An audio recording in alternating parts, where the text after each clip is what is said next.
이제 원래 대본을 처음 썼을 때는 이제 영상화를 염두에 두고 썼었던 거죠.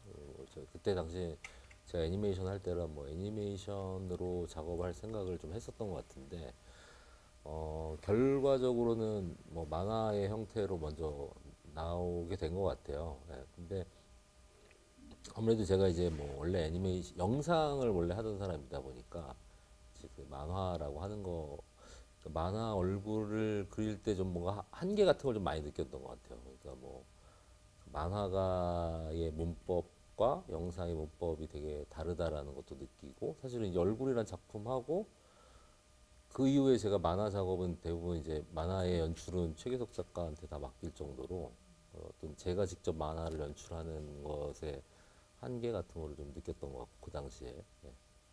어, 그리고 얼굴을 영상화하고 싶다는 생각은 계속 늘 마음에 가지고 있었어요. 가지고 있었고 뭐 기회를 엿보고 있었다고 표현을 하는 게 좋을 것 같아요. 그래서 이것을 영상화할 기회를 되게 엿보고 있었는데 이게 점점 이제 미뤄지다 보면은 뭐 안 될 것 같다라는 생각도 들었었고요. 그리고 어, 좀 영화 만들기의 방식의 좀 다각화 같은 거를 좀 생각을 했던 것 같아요. 그래서 제가 이제 실사 영화를 하고 시리즈도 하고 이런저런 작업을 해봤는데 좀 더 영화 만드는 방식을 다각화를 해보고 싶다라는 생각도 되게 할 때였고 그래가지고 조금 다른 방식으로 영화를 한번 만들어 보자라는 생각을 한 거죠. 그러면 이제 그렇게 해서 만드신 이 영화가 원작을 비교했을 때 네. 그래도 영화만의 어떤 추가된 매력 같은 게 있다면 영, 어, 공통적인 점이 네. 만화하고 보면은 영화 되게 많이 좀 정리가 많이 됐다라는 느낌도 있고 제일 큰 거는 사실은 여기 배우분들하고 같이 작업하면서 사실은 어떤 배우분들의 의견이라든가 배우분들이 표현해내는 표현력 같은 것들이 영화에는 당연히 많이 들어가게 되니까 그게 사실은 되게 큰 주다 보니 또 만화하고는 완전히 다른 느낌 같은 게 있었던 것 같아요. 그리고 영화만의 어떻게 보면 영화라고 실사 영화라고 하는 것의 이제 독창성 같은 경우도 이제 배우들의 어떤 표현력을 어떻게 담아내느냐라고 하는 게 되게 주인데 그런 것들이 되게 좀 잘 담겨진 영화라고 생각을 하고요. 그리고 그럼에도 불구하고 만화와 영화 둘 다 가져가고 싶었던 거는 사실은 뭐 엔딩 장면에서 주는 뭐라고 해야 될까요? 이게 서사라고 하는 영상물이 주는 서사의 어떤 마침표 같은 느낌이 영화 내에는 분명히 존재를 한다고 생각을 해요. 그러니까 문장으로 표현할 수 없는 어떤 시각 매체로서 정확하게 전달이 되는 어떤 이미지가 존재하는데 그런 거는 사실은 만화도 그렇고 영화도 그렇고 어쨌든 시각 매체로서 좀 그 다른 뭐 문장으로 돼 있는 서사 매체하고는 다른 무언가를 가져가고 싶었어요. 촬영 기간도 굉장히 짧았고 스태프들도 소규모로 해서 굉장히 뭐 실험적인 방식이었다라고 이렇게도 표현을 하시던데요. 워낙 이제 오래 연기를 해오셨으니까 이런 방식으로 이제 이번에 촬영에 임하시면서 좀 뭐 새롭게 느끼셨던 부분이나 좀 인상 깊었던 그런 부분들이 있으실까요? 그 어쨌든 최근에 모든 영화나 뭐 시리즈 제작이라는 게 갈수록 투입되는 자본이 커지지 않습니까? 그 과정에서는 사실은 서로가 말은 하지 않아도 그 결과에 대한 각종 서로가 부담도 갖고 있을 뿐더러 또 많은 사람들이 한 작품에 대해서 다양한 의견들이 오고 가는 게 현실이죠. 근데 그러다 보면 원래 창작자가 갖고 있었던 원래 자신이 꿈꿨던 순간들, 생각들이 그냥 오롯이 영상에 담아내는 일도 사실은 과거처럼 쉽지는 않았을 것 같습니다. 그래서 이런 작업 방식이 어쩌면 창작자의 의도를 훨씬 더 잘 드러낼 수 있는 방식이 아닐까 생각하기도 하고 저로서는 또 개인적으로는 저에게 익숙한 방식이기도 합니다. 그러다 보니까 일단은 처음 이 제안을 받았을 때 그것 자체가 좋았어요. 굉장히 컴팩트하게. 원래 연상호 감독이 굉장히 촬영 현장에서 굉장히 빠른 감독이신데 도대체 얼마나 더 컴팩트하고 빠르게 찍어 나갈까 상상이 안 가는 근데 촬영장이라는 것이 뭔가 거창하게 만들어진 일보다 그렇게 빠르게 움직일 때 갖고 있는 효율성을 떠나서 몰입도가 생깁니다. 참여하는 배우, 스태프들이 훨씬 더 깊은 몰입도를 갖고 같이 한 곳을 향해서 쫙 가는 그런 느낌들이 있습니다. 그래서 이 작업 역시 굉장히 그런 면에서 즐거웠던 순간이었던 것 같습니다. 예. 연기가 쉽지는 않았을 것 같은데 예를 들면 어떤 점이 가장 어려웠고 동시에 매력적이었는지, 그리고 내가 이 역할을 소화하기 위해서 이런 것까지 뭐 시도해봤다, 이런 노력까지 했다라고 좀 매력 포인트를 하나 좀 자랑해 주실 수 있다면 어떤 게 있을까요? 아니요, 뭐 이렇게 별로 어려운 점은 없었던 것 같고, 예, 왜냐면 이미 뭐 영화 자체가 스토리가 갖고 있는 힘이 있었고, 뭐 예를 들어서 같은 날 두 가지 역할을 했다고 하면 약간 헷갈릴 수도 있었겠지만, 뭐 하루는 아들 역을 하고 하루는 아버지 역을 하고 뭐 그렇게 또 진행이 됐기 때문에 막 크게 어렵다라는 지점은 별로 없었던 것 같아요. 그리고 말씀하신 대로 뭐 이렇게 좀 제작비가 적고 컴팩트하게 촬영을 해야 하는 과정이 있기 때문에 그런 제한 상황들이 좀 있어서 오히려 준비 과정에서 조금 더 이렇게 다 같이 모여서 뭐 이야기도 많이 나누고 좀 작품을 대하는 태도나 방식 같은 것들이 조금 더 깊어졌던 것 같기도 하거든요. 왜냐하면 빨리 찍어야 되니까 준비가 좀 더 잘 돼 있어야 하니까요. 그래서 오히려 현장에서는 막 그런 어려움들이 그렇게까지 막 느껴지진 않았던 것 같고, 오히려 좀 빨리 현장에 가서 뭔가를 해보고 싶었어요. 어떤 느낌일지 궁금했고, 가능할지도 궁금했고, 예, 그래서 그냥 재미있었습니다. 도장 기술까지 배우셨다는 거. 아, 그건 사실 뭐 그렇게 크게 뭐 내세울 만한 건 아니에요. 예, 네. 그게 이렇게 한 번에 배울 수 있는 예, 그거는 예, 제가 뭐 그거는 기만입니다, 기만. 예, 예. 누군가가 내 눈앞에 있으면은 실제로 보고는 대상하고 대화하고 그 과정 속에서 상대를 살피고 상대의 감정을 읽어내고 또 상황을 파악하는 게 있는데, 물론 시각 장애인의 역할이라는 것이 귀와 다른 감각 기관이 더 발달하겠지만은 어쨌든 눈에 뵈는 게 없으니까 죄송합니다. 앞에 보이는 게 없으니까 어떤 면에서 훨씬 더 편한 느낌도 있어요. 연기를 하는 내내. 네. 그런 순간에서 특별히 어려웠다고 생각되는 순간은 없었습니다. 재밌었어요.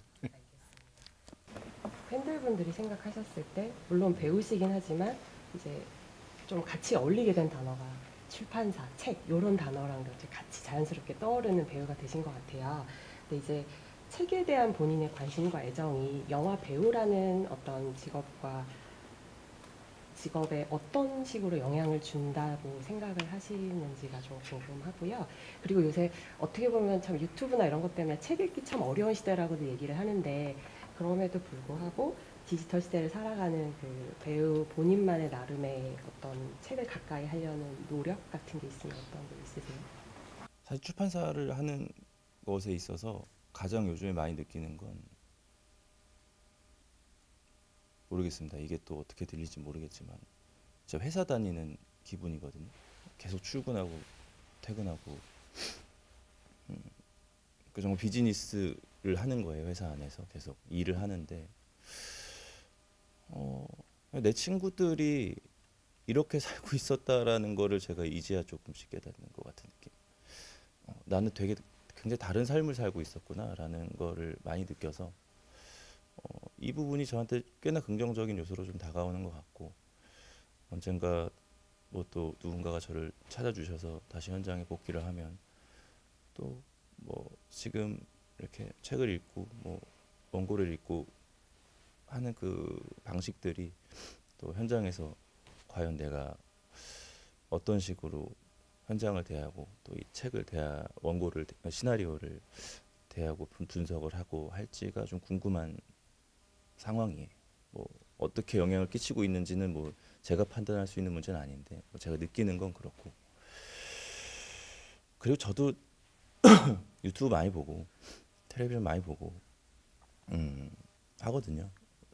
뭐 그 와중에 시간 날 때 저는 어쨌든 해야 돼서 책을 읽고 원고를 읽는데 결국에는 그냥 저는 사실 그 막 강요하고 싶진 않아요. 예, 더 재밌고 더 빠르게 정보를 얻을 수 있는 것이 있는데 다만 조금 더 깊고 조금 더 내밀하고 이렇게 좀 뭐라고 해야 되나 빠른 정보들에서 볼 수 없는 알 수 없는 정보들 감정들을 알고 싶은 분들은 자연스럽게 책으로 넘어가실 거라고 생각합니다. 책 시장을 넓혀야지라는 어떤 책임감이 있는 것도 아니고 그냥 책을 좋아하시는 분들한테 좋은 책을 소개하자라는 마음으로 일하고 있습니다. 영화가 끝나는 지점부터 사유가 시작되는 영화가 좋은 영화다라고 얘기를 하셨었어요. 그렇다면 이번 작품에서도 이 영화의 엔딩 크레딧이 올라갈 때 그때 함께 시작되는 사유가 어떤 것이었으면 좋겠다라고 감독님께서 생각하시는 어떤 게 있을까요?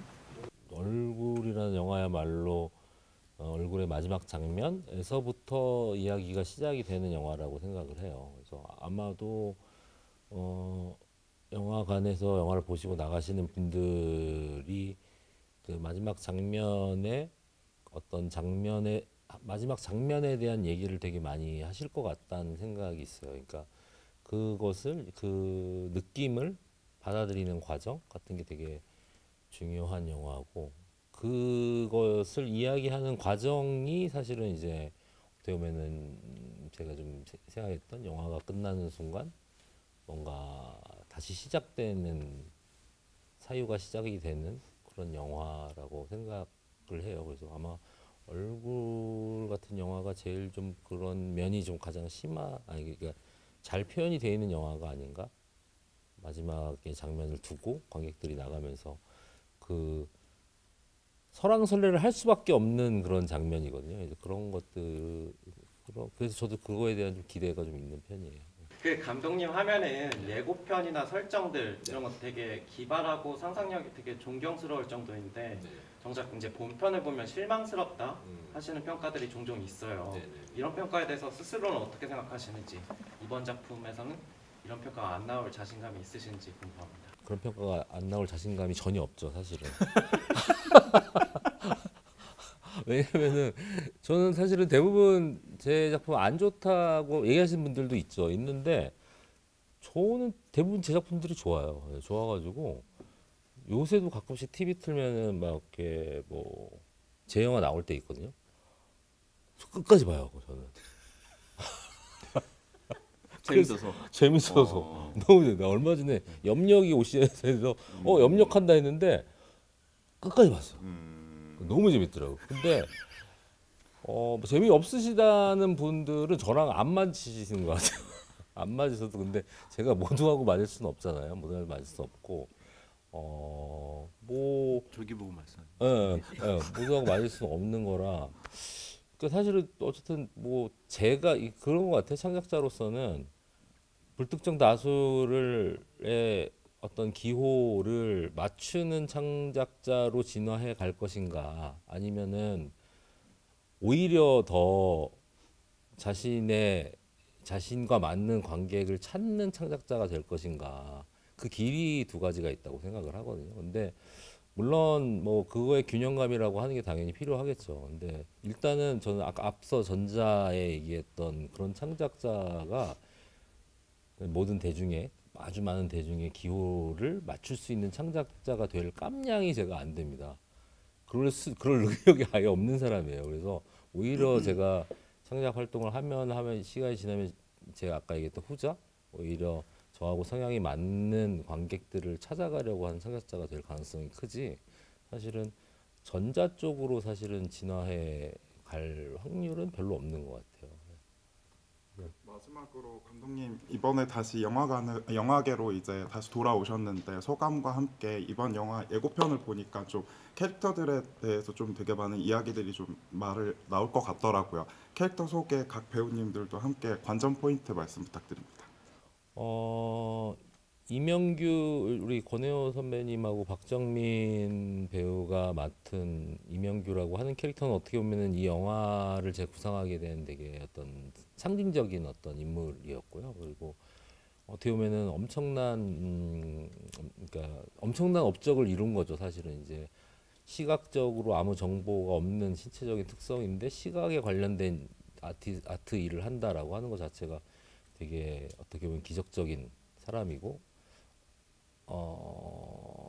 어떤 그 인물이 가지고 있는 상징성 같은 게 분명히 있다고 생각해요. 그리고 임동환이라고 하는 인물은 그의 아들로서 사실 자기 아버지를 너무 존경하는 아들이죠. 근데 어떻게 보면 이상적으로 보여졌던 이 두 관계와 인물이 영화가 이제 진행되면서 그 이면에 숨겨져 있는 심지어는 그 아들과 아버지의 관계도 이면에 숨겨져 있는 비하인드가 사실은 드러나게 되는데요. 저는 이 영화가 예를 들면은 아주 장르적인 어떤 이것이 범인은 누구인가를 찾는 영화는 아니라고 생각해요. 오히려 이 범인의 심리는 무엇인가라는 것을 쫓아가게 되는 영화라고 생각하고 그 심리가 사실은 관객들이 받아들일 때 기묘하고 슬펐으면 좋겠다라는 감정을 가지고 영화를 만들었어요. 그래서 어떻게 보면은 이 영화를 사실은 추리소설처럼 즐기려고 영화를 보시는 분들은 아마 되게 재미가 없고 실망스럽고 아까 말씀하셨던 것처럼 아 예고편이 다야 이렇게 생각하실 수 있겠지만 사실은 그런 방식이 아니라 사실은 이 사람은 왜 이랬을까라는 그 사람의 내면으로 사실은 들어가는 영화라고 생각하거든요.